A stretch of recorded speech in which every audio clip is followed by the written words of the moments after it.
রাজনৈতিক পট পরিবর্তন হলেও যুক্তরাষ্ট্র রেড লিস্টে রেখেছে বাংলাদেশের নাম। সম্প্রতি রেড লিস্টের সর্বশেষ যে তালিকা প্রকাশিত হয় সেখানে বাংলাদেশের নাম উল্লেখ করে নাগরিকদের ভ্রমণের উপর সতর্কতা জারি করে মার্কিন যুক্তরাষ্ট্র। এটি যুক্তরাষ্ট্রের সর্বোচ্চ পর্যায়ের ভ্রমণ সতর্কতা। যুক্তরাষ্ট্রের পররাষ্ট্র দপ্তরের ওয়েবসাইটে প্রকাশ করা এক তালিকায় এ তথ্য পাওয়া যায়। বুধবার সোশ্যাল মিডিয়া প্ল্যাটফর্মে এক্সে দেয়া এক পোস্টে লাল তালিকাভুক্ত ২১টি দেশের জন্য চতুর্থ পর্যায়ের ভ্রমণ সতর্কতা জারি করেছে।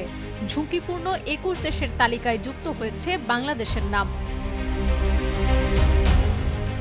গত ৫ অগাস্ট ছাত্র জনতার তীব্র গণ আন্দোলনের মুখে প্রধানমন্ত্রীর পদ থেকে পদত্যাগ করে দেশত্যাগ করেন আওয়ামী লীগ সভাপতি শেখ হাসিনা।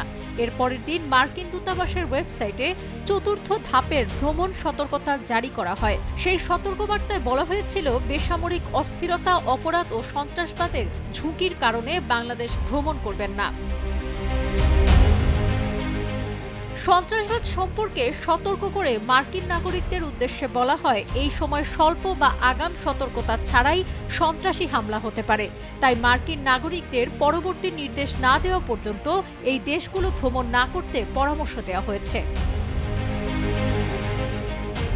সতর্কবার্তায় বলা হয়, দেশগুলোতে বিশেষ করে পর্যটন গন্তব্য, বাস, ট্রেন স্টেশন, বাজার বা শপিং মল, রেস্তোরাঁ, ধর্মীয় স্থান, স্কুল ক্যাম্পাস এবং সরকারি স্থাপনা আক্রমণের লক্ষ্যবস্তু হতে পারে। তাই মার্কিন নাগরিকরা যেন সতর্ক থাকে।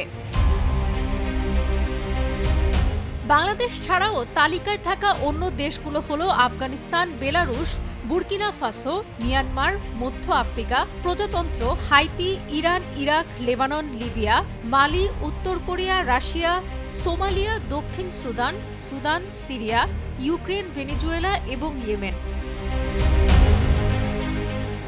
বর্তমানে দেশের রাজনৈতিক এবং বন্যা পরিস্থিতি দেশের অভ্যন্তরীণ পর্যটন যেমন স্থবির হয়ে পড়েছে, তেমনি বন্ধ হয়েছে বিভিন্ন প্যাকেজে সাধারণ পর্যটকদের বিদেশ ভ্রমণ। অন্যদিকে বাংলাদেশে ভ্রমণের ক্ষেত্রে যুক্তরাষ্ট্র ছাড়াও রেড অ্যালার্ট জারি করেছে জাপান, অস্ট্রেলিয়া, ব্রিটেন ও ইউরোপীয় ইউনিয়নের বেশ কিছু দেশ। ফলে বাতিল হতে শুরু করেছে বিদেশি পর্যটকদের অগ্রিম বুকিং। চলতি মাস থেকে সব স্বাভাবিক এবং পর্যটন মৌসুম শুরু হলেও বিদেশি পর্যটক পেতে আরও সময় প্রয়োজন হবে, কারণ তাদের বুকিংগুলো অনেক আগে থেকেই করা হয়। সাবরিনা কাজী, কালের কণ্ঠ।